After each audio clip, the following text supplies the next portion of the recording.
नमस्कार साथियों, मैं डॉक्टर अनिल मिश्रा सर्वोत्तम कैरियर पाथ के इस ऑनलाइन पोर्टल पर आप सभी का हार्दिक अभिनंदन करता हूं।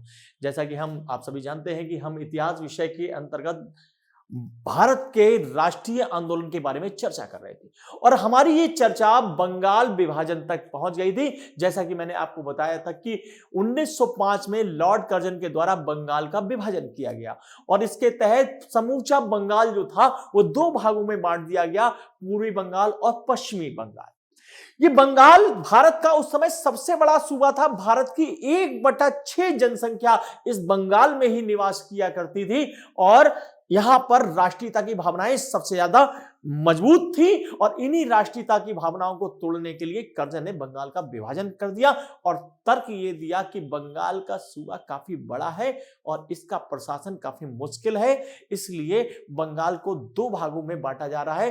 दरअसल उसकी नीति कुछ और ही थी, उसका मंसूबा कुछ और ही था। वो भारत के हिंदू और मुस्लिम्स के बीच में विद्वेष पैदा करना चाहता था और इसी उद्देश्य से उसने बंगाल का विभाजन किया। तो आइए आज हम बंगाल विभाजन के बाद की घटनाओं को समझते हैं।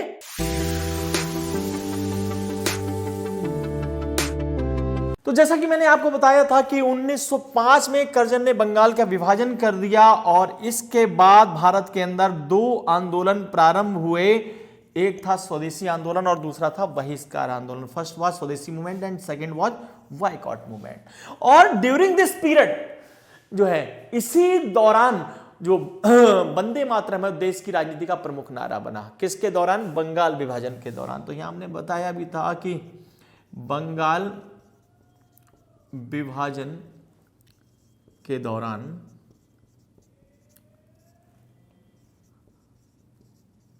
वंदे मातरम देश की राजनीति का प्रमुख नारा बना। और बंगाल विभाजन के दौरान ही रविंद्रनाथ टैगोर ने एक गीत लिखा था, हमार सोनार बांग्ला, जो बाद में बांग्लादेश का राष्ट्रीय गीत बना। इसकी चर्चा भी हम कर चुके थे कि हमार सोनार बांग्ला नामक गीत किसने लिखा था? हमार सोनार बांग्ला। ये गीत बंगाल विभाजन के दौरान ही रविंद्रनाथ टैगोर ने लिखा था। रविंद्रनाथ टैगोर। बंगाल विभाजन की इस घटना ने भारतीय राष्ट्रीय आंदोलन को काफी मजबूती दे दी थी। तिलक जो महाराष्ट्र के स्थानीय नेता थे, तिलक ने पूरे भारतवर्ष का दौरा किया और बंगाल विभाजन के मुद्दे को देशव्यापी मुद्दे में तब्दील किया और देखते ही देखते जो है अपार जनमानस बंगाल विभाजन से जुड़ गया, बंग भंग आंदोलन से जुड़ गया और भारत के अंदर राष्ट्रीयता की भावनाएं और भी ज्यादा तीव्र हो गई। और इसी दौरान कांग्रेस के अंदर एक नई विचारधारा का उदय हुआ और यह विचारधारा उग्रवादी विचारधारा कहलाई। ध्यान रखिएगा, तो कांग्रेस के अंदर एक नई विचारधारा उत्पन्न हुई और यह विचारधारा उग्रवादी विचारधारा कहलाई। देखिए 1905 के पश्चात कांग्रेस में दो तरह की विचारधाराएं सामने आई और ये जो विचारधाराएं थी, ये दो तरह की जो विचारधाराएं हमें देखने को मिलती हैं। एक उदारवादी विचारधारा, उदारवादी विचारधारा, और दूसरी उग्रवादी विचारधारा।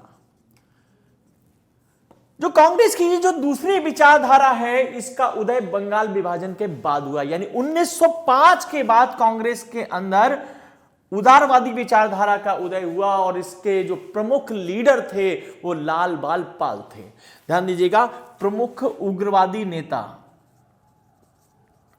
प्रमुख उग्रवादी नेता लाल बाल पाल थे।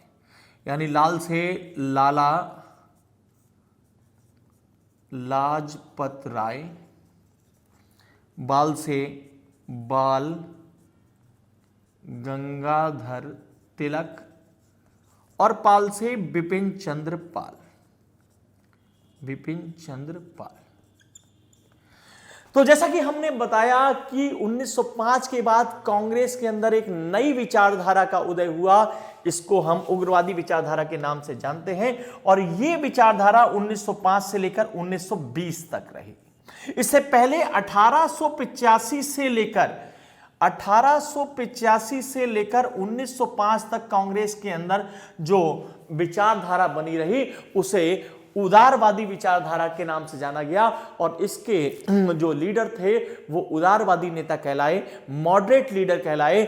और 1905 के बाद कांग्रेस के अंदर जो दूसरी विचारधारा पनपी वो उग्रवादी विचारधारा के नाम से जानी गई, और इसके प्रमुख नेता लाल बाल पाल थे। लाल से लाला लाजपत राय, बाल से बाल गंगाधर तिलक और पाल से बिपिन चंद्र पाल। तो 1905 से लेकर 1920 तक कांग्रेस के अंदर उग्रवादी विचारधारा का बोलबाला रहा। अंग्रेजी सरकार भारत में हिंदू मुस्लिम एक को तोड़ने के लिए उसने बंगाल विभाजन की पृष्ठभूमि को जन्म दिया था, लेकिन जिस हिंदू मुस्लिम एकता को उसने तोड़ने का प्रयास किया वो हिंदू मुस्लिम एकता और भी ज्यादा मजबूत होकर बंगाल विभाजन के बाद भारतवर्ष में आई। करजन भारत से रवाना हो गया और करजन के स्थान पर नया वाइसराय भारत में आया जिसका नाम था Lord Minto. Lord Minto Curzon के बाद, करजन के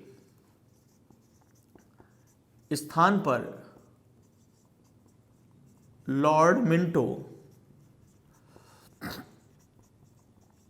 भारत का नया वायसराय बना। करजन के बाद जो लॉर्ड मिंटो भारत का नया वायसराय बना, लॉर्ड मिंटो ने भारत में हिंदू मुस्लिम एकता को तोड़ने का प्रयास किया और वह इसमें सफल भी हुआ।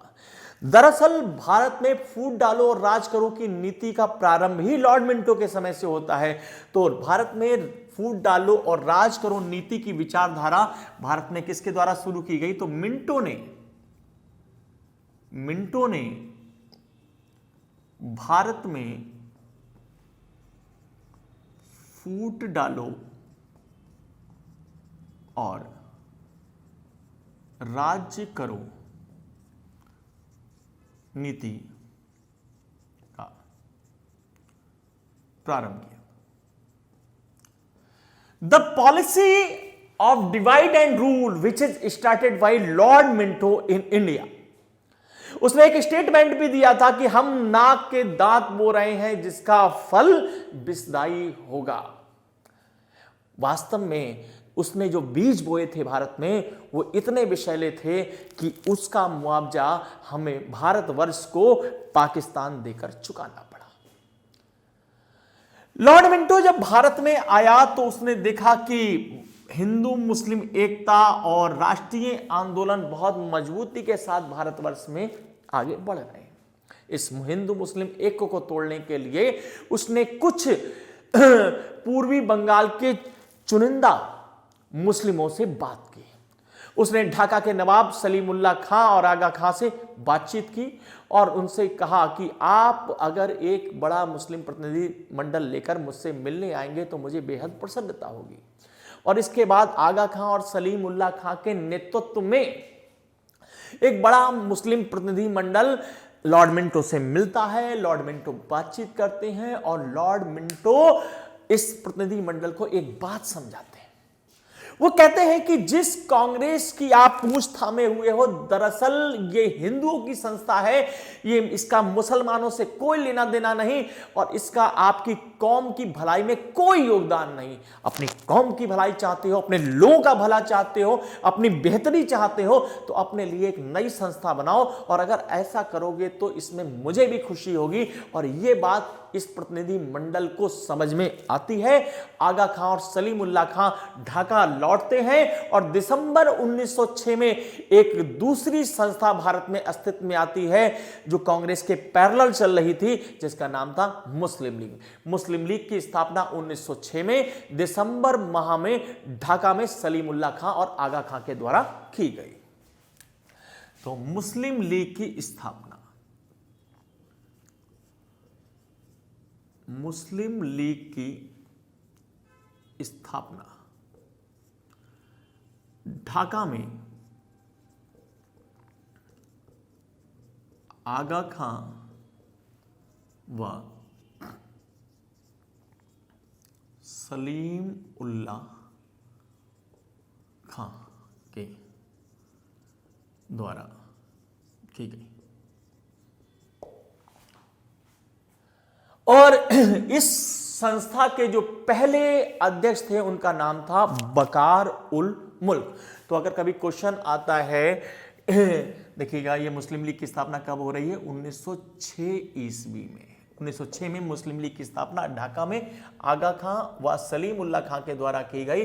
और मुस्लिम लीग के पहले अध्यक्ष, मुस्लिम लीग के पहले अध्यक्ष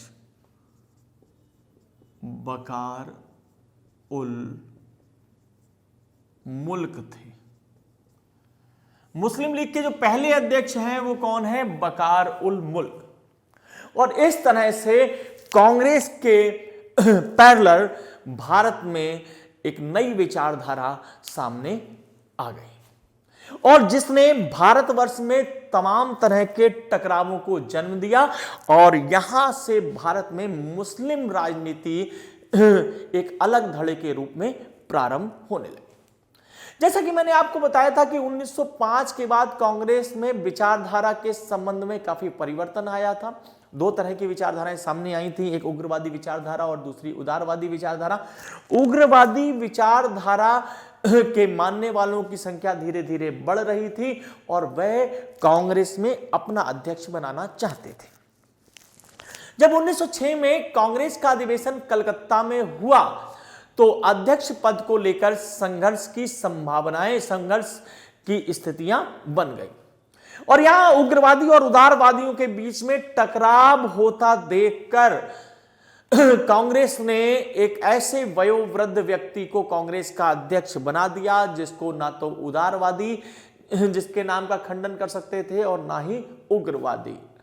और किसी तरह से इस सूझबूझ ने उग्रवादी और उदारवादियों के बीच टकराव होने से रोक लिया।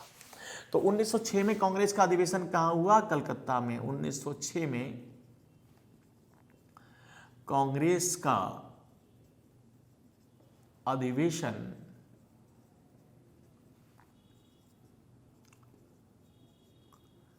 कलकत्ता में हुआ, जिसके अध्यक्ष दादाभाई नौरोजी थे।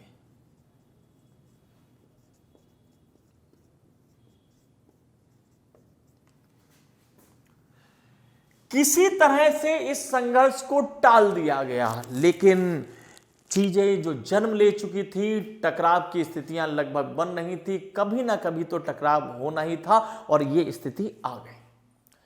1907 में कांग्रेस में उदारवादियों का वर्चस्व थोड़ा हल्का था, उग्रवादियों का वर्चस्व बढ़ने लगा और उग्रवादियों ने अपनी कोशिश करके कांग्रेस का अधिवेशन पूना में करवाना सुनिश्चित किया। लेकिन इन दिनों पूना में महामारी फैली हुई थी, इस कारण अधिवेशन को शिफ्ट कर दिया गया और 1907 में कांग्रेस का अधिवेशन सूरत में हुआ। 1907 में कांग्रेस का अधिवेशन सूरत में हुआ। जब कांग्रेस का अधिवेशन 1907 में सूरत में हुआ, साथ में ये कहां हुआ है, सूरत में।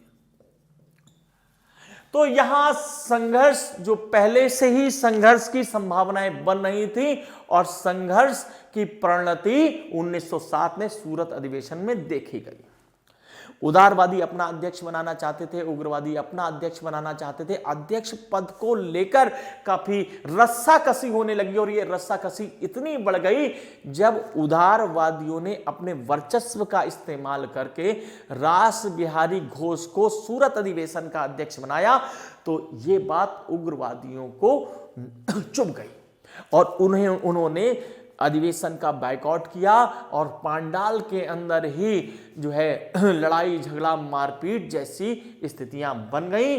और इसी समय किसी ने अध्यक्ष के ऊपर एक जूता भी फेंका, जिसके बाद उग्रवादियों को पांडाल से जाने के लिए कह दिया गया, उग्रवादियों को प्रतिबंधित कर दिया गया। वो लंबे समय तक कांग्रेस से प्रतिबंधित रहे और इस घटना को 1907 में हुई इस घटना को सूरत की फूट के नाम से जानते हैं।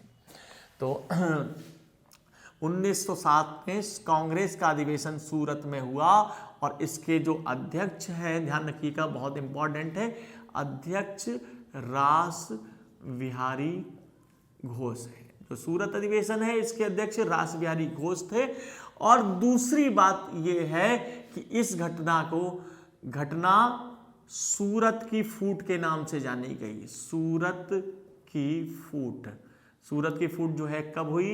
ये 1907 में। ध्यान दीजिएगा बहुत इंपॉर्टेंट है। तो 1907 का सूरत अधिवेशन सूरत की फूट के लिए जाना जाता है और इसके बाद तमाम उग्रवादियों को कांग्रेस से निष्कासित कर दिया गया, उन पर बैन लगा दिया गया और यहां से कांग्रेस एक कमजोर संस्था के रूप में तब्दील हुई। तो जैसा हमने बताया था कि ये सूरत अधिवेशन में जो उग्रवादी और उदारवादियों के बीच में जो अलगाव हुआ उसे सूरत की फूट के रूप में देखा जाता है।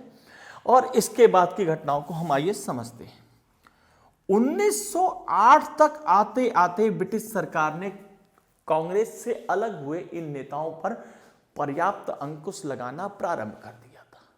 लाला लाजपत राय को गिरफ्तार करके बर्मा जेल भेज दिया गया और बाल गंगाधर तिलक को भी गिरफ्तार करके बर्मा की मांडले जेल में रखा गया। और यहां जेल में रहकर बाल गंगाधर तिलक ने 2 किताबें लिखी थी, आर्किटिक होम ऑफ आर्यंस और गीता रहस्य। ये 2 पुस्तकें बाल गंगाधर तिलक के द्वारा लिखी गई। अरविंदो घोष ने राजनीति से संन्यास ले लिया, वो पांडिचेरी चले गए और उन्होंने पांडिचेरी में जाकर अरविंदो आश्रम की स्थापना की और वहां लाइफ डिवाइन नामक एक पुस्तक लिखी। बिपिन चंद्र पाल ने भी राजनीति से संन्यास ले लिया था।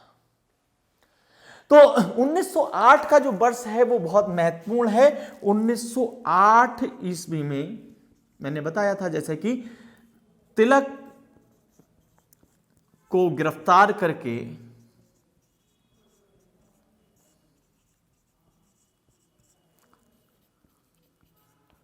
बर्मा की मांडले जेल में रखा गया और यहां तिलक ने जेल में 2 पुस्तकें लिखी थी। जेल में 2 पुस्तकें लिखी थी। नंबर 1 गीता रहस्य और दूसरी आर्किटिक होम ऑफ आर्यंस। ध्यान दीजिएगा तिलक ने जेल में रहकर 2 पुस्तकें लिखी थी, गीता रहस्य और आर्किटिक होम ऑफ आर्यंस। ये बहुत इंपॉर्टेंट है। अरविंद घोष पांडिचेरी चले गए थे। अरविंद घोष कहां चले गए थे? अरविंद घोष पांडिचेरी चले गए थे और इन्होंने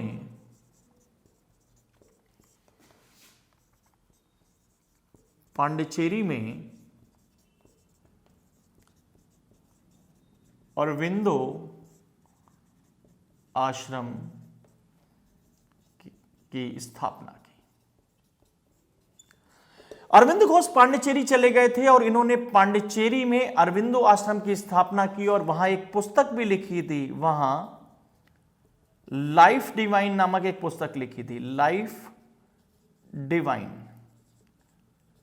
डिवाइन नामक पुस्तक लिखी। ध्यान रखिएगा, अरविंदो आश्रम की स्थापना पांडिचेरी में अरविंदो घोष के द्वारा की गई और वहां इन्होंने लाइफ डिवाइन नामक एक पुस्तक की रचना की। बिपिन चंद्रपाल ने राजनीति से संन्यास ले लिया था। बिपिन चंद्रपाल ने राजनीति से संन्यास ले लिया था।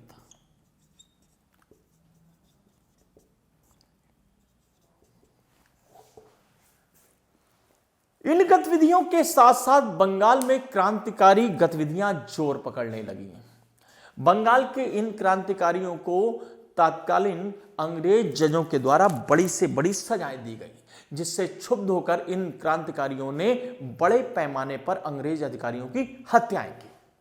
ऐसी एक घटना 1908 में सामने आती है, जब मुजफ्फरपुर के मजिस्ट्रेट किंग्सफोर्ड ने कुछ छोटी घटनाओं के लिए क्रांतिकारियों को बड़ी सजाएं दी, तो बंगाल के क्रांतिकारियों ने किंग्सफोर्ड की हत्या की योजना बना डाली। और इस योजना को फॉलो करने के लिए, इस योजना को मूर्त रूप देने के लिए दो क्रांतिकारी हमारे सामने आते हैं, एक खुदीराम बोस और दूसरे प्रफुल्ल चाकी। प्रफुल्ल चाकी और खुदीराम बोस ने किंग्सफोर्ड की हत्या की योजना बनाई। किंग्सफोर्ड की बग्गी जहां से जा रही थी, उस पर 1908 में खुदीराम बोस और प्रफुल्ल चाकी के द्वारा एक बम फेंका गया। इस घटना में किंग्सफोर्ड तो बच निकला, लेकिन उसमें जा रही दो महिलाएं इस बम का शिकार हुई, जिनकी मौके पर ही मृत्यु हो गई। बाद में प्रफुल्ल चाकी ने पकड़े जाने के भय से अपने कान पर पिस्टल रखकर गोली दाग दी, जिससे तत्काल ही उसकी मृत्यु हो गई और खुदीराम बोस को बाद में गिरफ्तार कर लिया गया और 1908 में उन्हें फांसी दी गई। भारत में सबसे कम उम्र में फांसी अगर किसी को दी गई तो वो खुदीराम बोस थे। ध्यान देखिएगा, 1908 में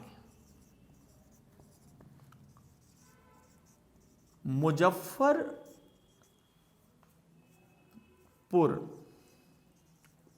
के मजिस्ट्रेट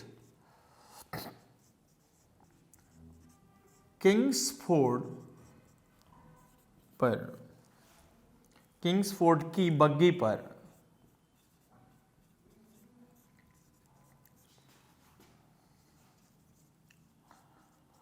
खुदीराम बोस व प्रफुल्ल चाकी द्वारा बम फेंका गया।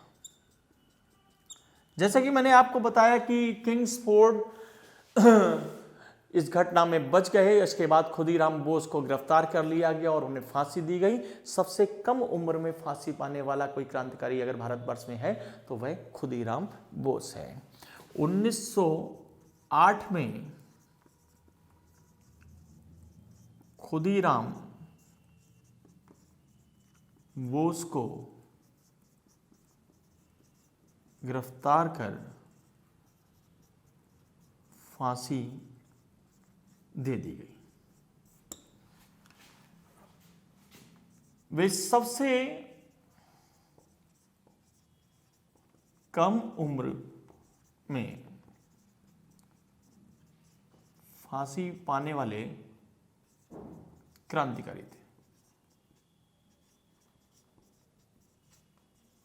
तो सबसे कम उम्र में फांसी पाने वाला क्रांतिकारी कौन है? खुदीराम बोस। ध्यान रखिएगा, भारतवर्ष में ये कई बार परीक्षा में प्रश्न भी आया है कि सबसे कम उम्र में फांसी की सजा पाने वाला क्रांतिकारी कौन है, तो वह नाम है खुदीराम बोस का। खुदीराम बोस को 1908 में किंग्सफोर्ड की हत्या करने के प्रयास के कारण फांसी दी गई थी। 1908 में ही तमाम अन्य घटनाएं हमारे सामने आती हैं। जैसे कि 1908 में कलकत्ता के अलीपुर में एक बम फैक्ट्री पकड़ी गई, जिसके बाद क्रांतिकारियों पर एक केस चलाया गया जिसे अलीपुर बम केस के नाम से जानते हैं। 1908 में अलीपुर बम केस की घटना हुई। इसमें लगभग 30-35 क्रांतिकारियों को गिरफ्तार किया गया था। इस घटना में अरविंद घोष के भाई बारिंद्र घोष भी जो है मौजूद थे और इसमें अरविंद घोष का नाम भी आया था। 1908 के बाद 1909 में नासिक में एक बड़ी घटना घटती है और अनंत कन्हारे नामक एक क्रांतिकारी के द्वारा नासिक के मजिस्ट्रेट जैक्सन पर जो है गोलीबारी की जाती है, जिससे जैक्सन की मृत्यु होती है और इस घटना के बाद अनंत कन्हारे को पकड़ लिया जाता है और उन्हें फांसी दे दी जाती है, जिसे नासिक षड्यंत्र केस के नाम से जाना जाता है। तो नासिक षड्यंत्र केस कब हुआ? 1909 में नासिक षड्यंत्र केस हुआ, जिसमें अनंत कन्हारे ने नासिक के मजिस्ट्रेट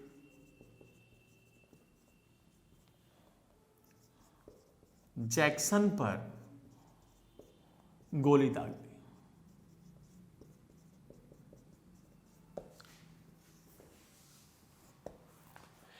एक बात और महत्वपूर्ण है कि 1905 में लंदन में एक संस्था भारतीय क्रांतिकारियों के द्वारा स्थापित की गई थी, जिसका नाम था इंडिया हाउस। दरअसल 1905 में इंडिया हाउस की स्थापना श्यामजी कृष्ण वर्मा के द्वारा लंदन में की गई थी। इंडिया हाउस भारत से जाने वाले लड़कों के लिए, जो ब्रिटेन में शिक्षा ग्रहण कर रहे थे, उनके लिए रहने की व्यवस्था, खाने पीने की व्यवस्था इस इंडिया हाउस में रहती थी। लेकिन दरअसल ये भारतीय क्रांतिकारियों का एक अड्डा भी था। तो इस अड्डे की यानी इंडिया हाउस की स्थापना, इंडिया हाउस की स्थापना 1905 में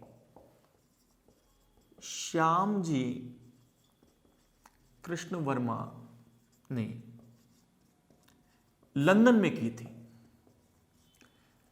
ये श्यामजी कृष्ण वर्मा वही हैं जिन्होंने वीडी सावरकर के साथ मिलकर अभिनव भारत नामक महाराष्ट्र के क्रांतिकारी संगठन की स्थापना की थी और पकड़े जाने के भय के कारण ये बाद में लंदन चले गए थे, जहां इन्होंने 1905 में जाकर इंडिया हाउस की स्थापना की। इस इंडिया हाउस में सैकड़ों भारतीय नवयुवक रहते थे जो ब्रिटेन में अध्ययन कर रहे थे और इस इंडिया हाउस में कभी कभार जो है कुछ अंग्रेज घुस जाते थे जो भारतीय लड़कों से अभद्रता करते थे। एक दिन 1905 की बात है, ऐसा ही एक अंग्रेज व्यक्ति जिसका नाम था कर्जन वाइली, वो इंडिया हाउस में घुस जाता है और वहां एक सिख भारतीय लड़के से अभद्रता करता है। परिणाम था सिख भारतीय लड़का जिसका नाम मदन लाल ढींगरा है, वो आक्रोशित हो जाता है और 1909 में इंडिया हाउस में ही कर्जन वाइली की गोली मारकर हत्या कर देता है।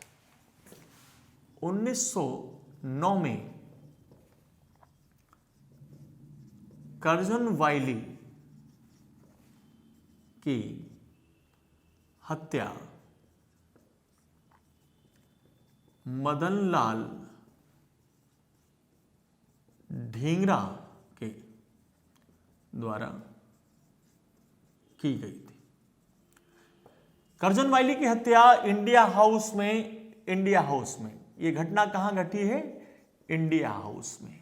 इंडिया हाउस में 1909 में कर्जन वाइली की हत्या मदन लाल ढींगरा के द्वारा की गई। इन घटनाओं से भारत के अंदर राष्ट्रीयता की भावनाएं और भी ज्यादा प्रबल हो उठी थी। खासतौर से क्रांतिकारी भावनाओं को बहुत ज्यादा बल मिला था और अंग्रेजी सरकार समझ चुकी थी कि भारत में इस बढ़ते हुए राष्ट्रवाद का जो मूल है वो बंगाल का विभाजन है। लिहाजा अंग्रेजी सरकार ने बंगाल के विभाजन को रद्द करने का निर्णय लिया और 1911 में जब जॉर्ज पंचम भारत में आते हैं तो वो दो महत्वपूर्ण घोषणा करते हैं।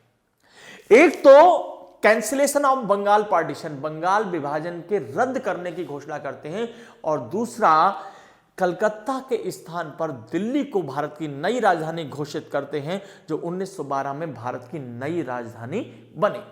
1911 में घोषित की गई और बनी कब है? 12 में। ध्यान दीजिएगा। तो 1911 में जॉर्ज पंचम भारत आए। 1911 ईस्वी में जॉर्ज पंचम भारत आए।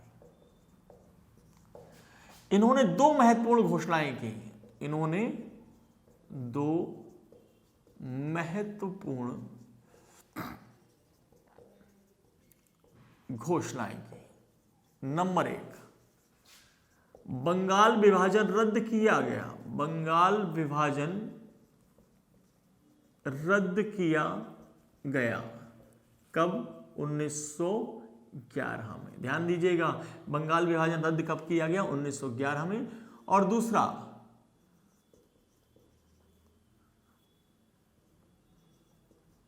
कलकत्ता के स्थान पर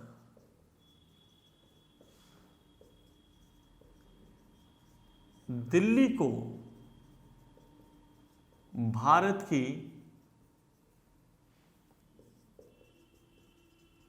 राजधानी घोषित किया गया।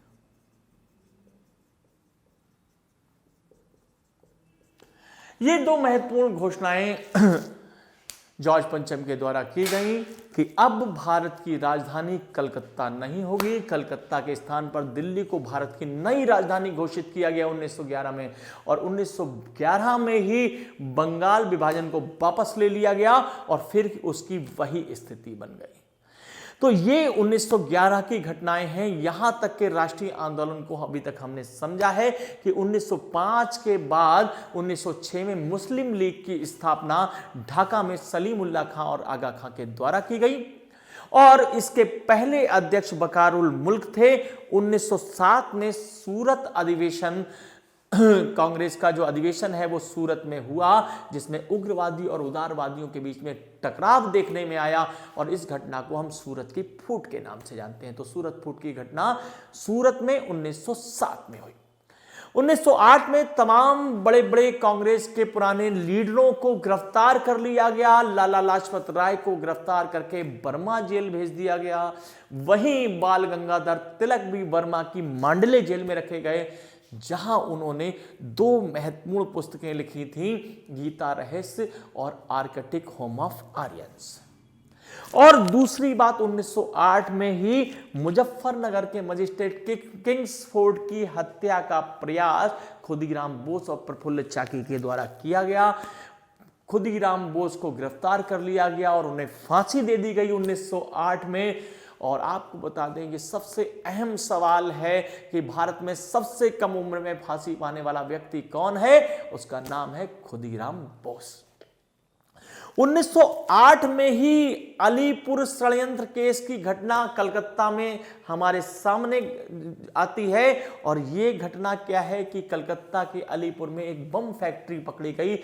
इस फैक्ट्री में क्रांतिकारियों के द्वारा बहुत सारे बम बनाए जा रहे थे, जिसका पता अंग्रेजी खुफिया पुलिस को लग गया था, और अंग्रेजी खुफिया पुलिस ने इस स्थान को ट्रेस करने के बाद यहां छापा मारा और बड़े कम से कम 30 से 35 क्रांतिकारियों को गिरफ्तार कर लिया गया। 1909 में नासिक के मजिस्ट्रेट जैक्सन पर अनंत कनारे नामक क्रांतिकारी ने गोली दाग दी, जिससे उसकी मृत्यु हो गई। और 1911 में जो है लॉर्ड पंचम भारत आए, और उन्होंने भारत में आकर दो महत्वपूर्ण घोषणाएं की। एक तो बंगाल का विभाजन रद्द कर दिया गया, और दूसरा कलकत्ता के स्थान पर भारत की नई राजधानी दिल्ली को घोषित किया गया। इसकी घोषणा 1911 में की गई, लेकिन 1912 में दिल्ली भारत की नई राजधानी बनी। धन्यवाद।